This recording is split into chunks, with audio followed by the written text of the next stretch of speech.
컴퓨터 고고싱 컴퓨터에 15년째 컴퍼니 인생을 하고 있는 고싱이 형입니다. 저번 영상에서 사양적인 얘기는 조금 많이 했는데 CPU별로 병목 현상이 있을 만한 그런 구간들, 어떤 거랑 어떤 걸 조합했을 때 어느 정도 성능인지 시승차처럼 체험을 해보고 그러지는 못하다 보니까 감이 있을 정도의 느낌으로 한번 만들어 봤습니다. 표 같은 경우에는 더보기란에다가 링크를 남겨 드릴게요. 어디든 사용하셔도 괜찮습니다. 그냥 딱 봐도 조금 복잡하긴 하죠. 어떤 의미인지 씹어보고 지나가 보겠습니다. 어떤 게임들이 정상적으로 돌아갈 수 있는 건지 사양대별로 붙여봤어요. 도형이 색칠이 돼 있다면 잘 돌아가는 소리만 있다, 옵션 조정이 필요하다. 그리고 하트 이상 써져 있는 것처럼 모니터 주사율이랑 조합을 보셔야 돼요. 작업용 같은 경우에는 하, 중 표시 없는 거는 일반적으로 원활하게 사람들이 많이 쓰는 사양이고요. 저는 직업이신 분들 사용하는 그런 사양들, 포토샵, 일러, 캐드 2D 작업이죠. 성향이 조금 비슷하다 보니까 한쪽으로 조금 몰았어요. 하드하게 쓰시는 분들은 조금 사양이 올라가긴 하겠지만 일반적인 상황에서는 거의 좀 이렇게 비슷비슷하니까, 머리라고 돼 있는 애들은 멀티 작업, 여러 개의 작업, 3D 작업은 3D 존버용 견적이라는 게 이번에 처음 나왔는데 조합적으로는 잘 맞지 않지만 그래픽카드 가격이 어느 정도 내가 합리적이다라고 생각할 때 잠깐 버티는 용.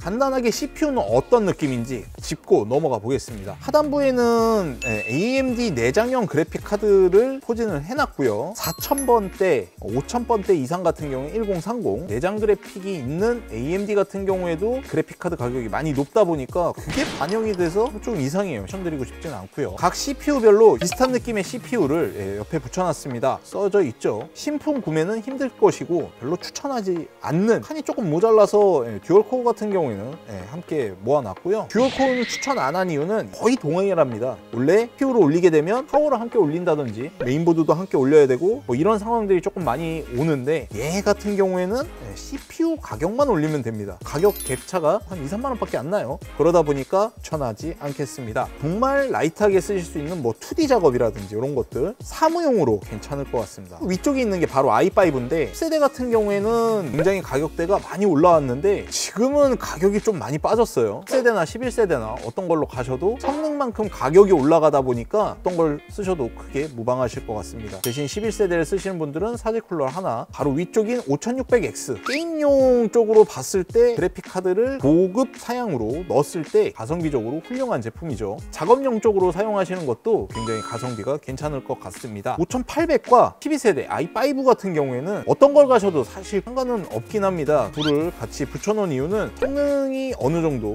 비슷한 그런 느낌이기도 하고, 5800 쪽이 메인보드 가격까지 같이 붙여봤을 때는 가성비가 조금 있는 것 같은데 CPU 가격만 두고 봤을 때는 12세대 i5 제품이 훨씬 더 좋아 보이기도 하고요. 애매합니다. 작업용 쪽에서 5800을 봤을 때는 약간 중간에 애매하게 껴있는 사양이라고 해서 추천 안 하기도 하고, 저 같은 경우에는 5800을 조금 많이 추천드리는 편이에요. 12세대 i7 같은 경우에는 작업용 쪽에서도 굉장히 괜찮고요. 고사양 게임을 돌리실 때도 굉장히 괜찮아 보입니다. DDR5 가격이라든지 이런 것들이 조금 더 애매하긴 하지만 DDR4에 튜닝램을 써서 3600 이상만 사용을 하셔도 DDR5 현재 제품과 거의 성능이 비슷하다 보니까 12세대 i7도 굉장히 추천드릴 만한 품목이지 않나. 자, 두 번째로 그래픽카드 설명 약간 드려보겠습니다.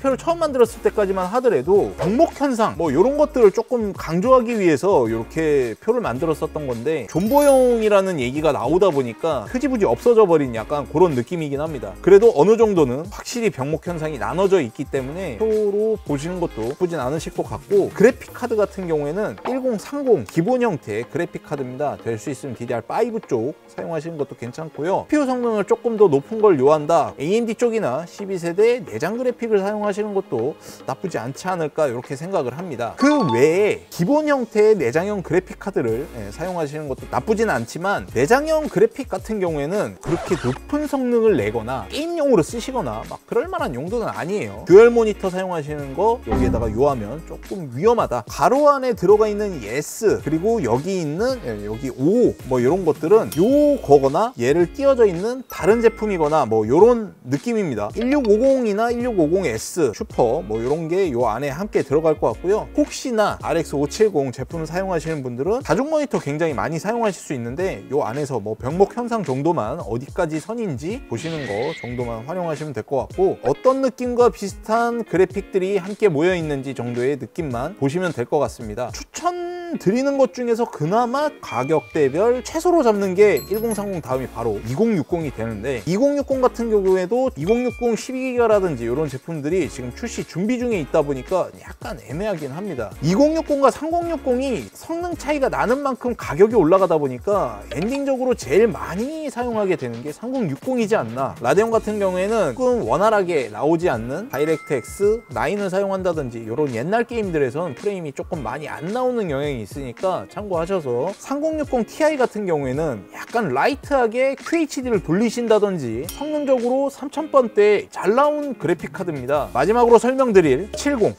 Ti, 사실 3070 정도까지만 가도 될 만큼은 다들 된다.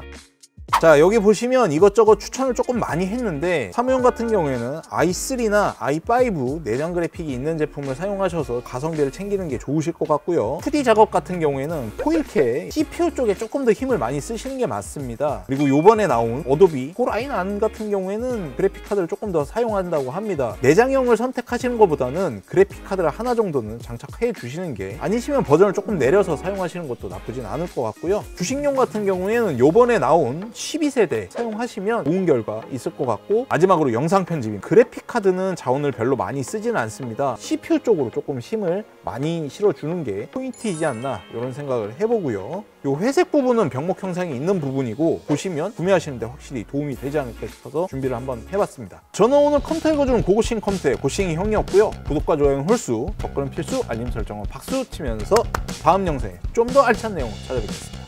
이 정도면 좋아요 한 번 정도.